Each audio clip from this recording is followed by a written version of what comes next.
بعد فأعوذ بالله من الشيطان الرجيم بسم الله الرحمن الرحيم إن أول بيت وضع للناس للذي ببكة مباركا وهدى للعالمين فيه آيات بينات مقام إبراهيم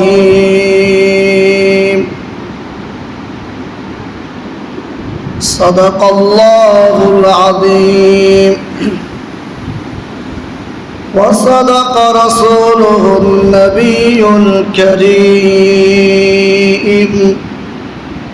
ونحن على ذلك لمن الشاهدين والشاكرين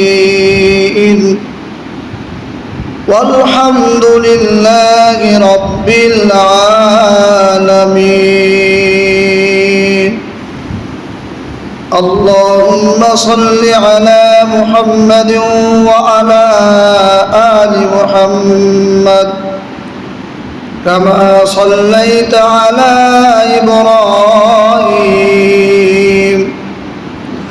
وعلى آل إبراهيم إنك حميد مجيد اللهم بارك على محمد وعلى آل محمد كما باركت على إبراهيم وعلى آل إبراهيم إنك حميد مجيد সমস্ত প্রশংসা কেবলমাত্র একমাত্র শুধুমাত্র আল্লাহর জন্য। দরুদ ও সালাম প্রিয় নবী সাল্লাল্লাহু আলাইহি ওয়াসাল্লামের প্রতি। আজ 22শে যুলকআদা, 22শে যুলকআদা মোতাবেক 31শে মে 17ই জ্যৈষ্ঠ কোরআনে কারীম থেকে একটি আয়াতে কারীমা তেলাওয়াত করেছি।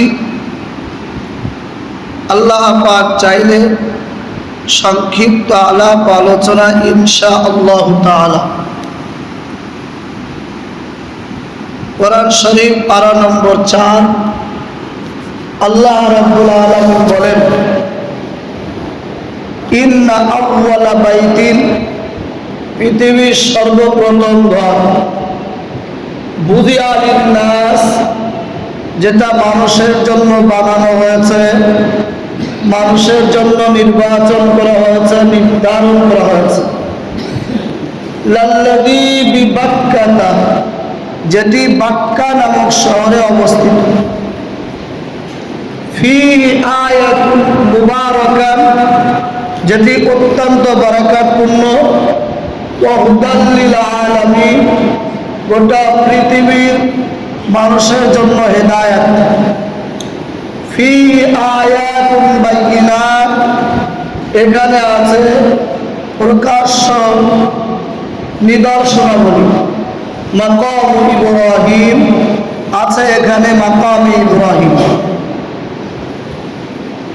যারা এখানে প্রবেশ করবে, এই ঘরে প্রবেশ করবে, নিরাপদে থাকবে। আল্লাহ যাদেরকে শক্তি দিলেন, সামর্থ্য দিলেন, তাদের জন্য আল্লাহর ঘরে হজ করা ফরজ। যদি কেউ অস্বীকার করে, আল্লাহ রাব্বুল আলামিন গোটা পৃথিবী থেকে অপেক্ষী। এটি হলো আয়াতের তরজমা, মানে ব্যাখ্যা। আল্লাহ রাব্বুল আলামিন বলেন, ইন্না আউওয়ালা বাইতিন, পৃথিবীর সর্বপ্রথম ঘর, প্রশ্ন, পৃথিবীর সর্বপ্রথম ঘর কোনটি? আল্লাহ রাব্বুল আলামিন এই আয়াত কেন আনলেন? এই আয়াত একটি প্রশ্নের জবাব।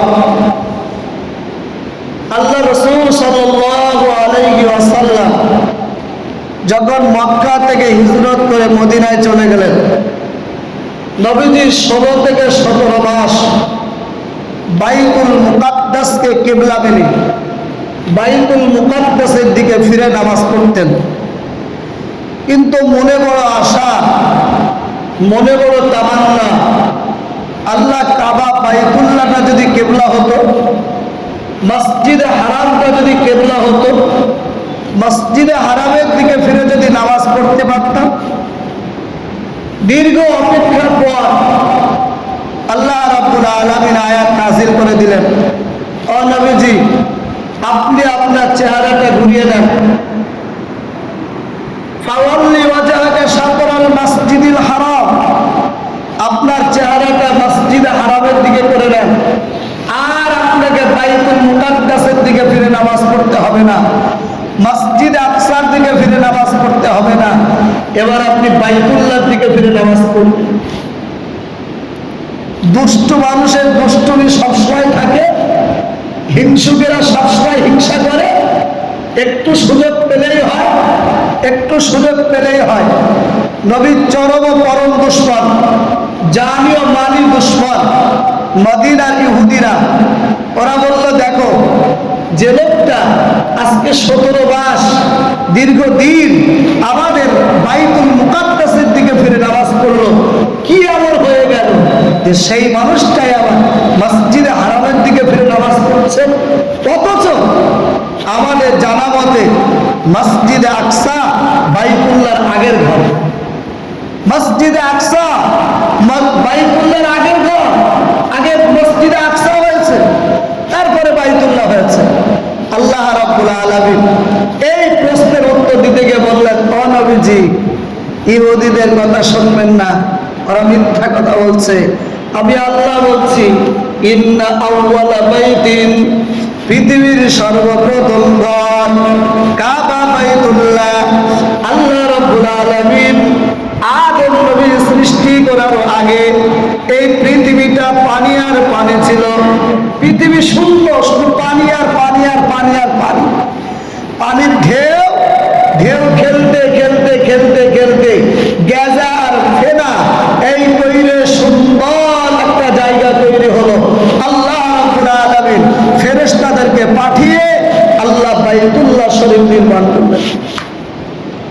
আদম নবী সৃষ্টির 2000 বছর আগে এই কাবা বাইতুল্লাহ 10 বার নির্মাণ হয়েছে। 10 বার। প্রথম নির্মাণ করেছিলেন আল্লাহর মালাইকা ফেরেশতারা, আর শেষ হাজ্জাজ বিন ইউসুফ। তারপরে আর ভাঙা হবে না, ওই পর্যন্তই চলছে, ওই কাবা শরীফ এখনো চলছে। প্রশ্ন, আমরা যারা মুসলমান, আমরা যারা ইমানদার, আমরা আমাদের অমুসলিম ভাইদেরকে বলি যে তারা সামনে একটা মূর্তি রেখে তারা সেজদা করে, তারা সামনে একটা মূর্তি রেখে তারা তাদের ইবাদত বন্দেগী করে। এটা করা যাবে না।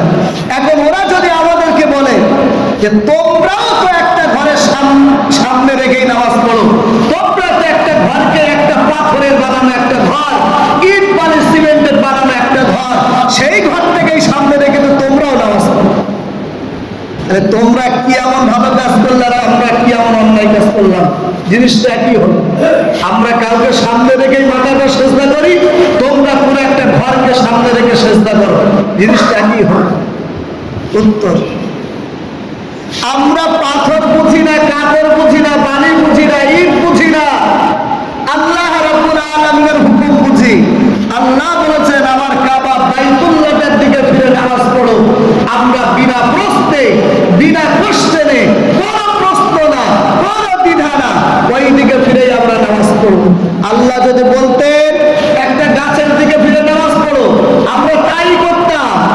আমরা ইট বালি সিমেন্টের দিকে নামাজ পড়ি না, ওটা আল্লাহর হুকুম, এই ঘরটার দিকে ফিরে নামাজ পড়ো, আমরা সেই ঘরটার ঠিক দিকেই নামছে। ইন্না আউয়ালা বাইতিন, পৃথিবীর সর্বপ্রথম ঘর, বুদিয়া লিন্নাস, যেটা মানুষের জন্য বানানো হলো, এই ঘরটা যদি মানুষের জন্য বানানো হয় তাহলে আর কি কোনো ঘর আছে নাকি অন্য কেউ ইবাদত করে? বললে আছে। কোথায় আছে সেই ঘরটা? ঠিক কাবা বাইতুল্লাহর উপরে আসমানে আরেকটা ঘর আছে, ওই ঘরটার নাম হলো বাইতুল মামুর। ওই ঘরে কারা তওয়াফ করে? এই ঘরটায় যেমন পৃথিবীর মানুষেরা ঘরে আর বলে লাব্বাইক আল্লাহুম্মা লাব্বাইক, ওই ঘরটায় তওয়াফ করে আল্লাহর ফেরেশতারা। বলে জানো আল্লাহর ফেরেশতা কতজন? বলো অঙ্ক করে হিসাব লাগাও। এক একটা মুহূর্তে 70,000 ফেরেশতা তওয়াফ করে। একবার যে ফেরেশতা তওয়াফ করবে আর কখনো চান্স পাবে না কিয়ামত পর্যন্ত। এবার হিসাব লাগাও কত ফেরেশতা? একবারে 70,000 ফেরেশতা, যে একবার তওয়াফ করবে আর হবে না, চান্স নেই, কেমন চলছে ওইভাবে তওয়াফ চলছে। তাহলে দুনিয়ার এই ঘরটা বানানো হলো মানুষের জন্য, ওপরের এই ঘরটা বানানো হলো ওটা ফেরেশতাদের জন্য। ওখানে ফেরেশতারা তওয়াফ